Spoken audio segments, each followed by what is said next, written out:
As you can see, there's a lot of colors behind me. And when you need a new color for your home, oftentimes you'll be left with too many choices.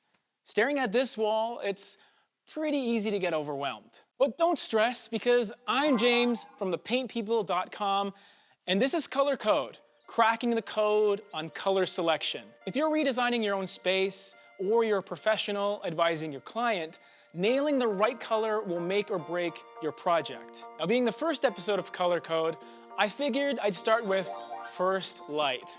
First Light's color code is 2102-70, and it's conveniently the current Benjamin Moore color of the year. Essentially, it's a soft, lighter shade of rose, which speaks volumes if you think about what the previous color of the year was. 2019 proved to be fairly monochromatic as a whole year, with its heavy use of gray and white. So to take things in a pink direction suggests that people are looking for a change, not just this year, but this decade. First Light as a color represents the morning sunrise, the first light that makes its way through your window. It's pretty badass.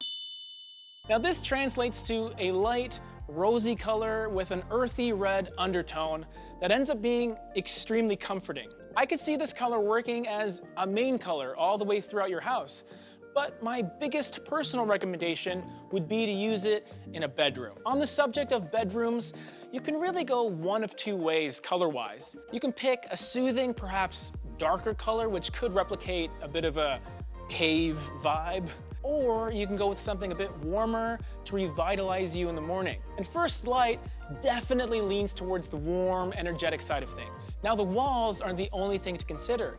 You have your trim, your doors, your ceilings, and everything else inside the room. For the woodwork, I would encourage a clean white. Try not to overcomplicate things and just stick with Benjamin Moore's pre-mixed white, which will end up looking like super white, and the code for that is OC152. As for the accessories within the room, you have more options than you think.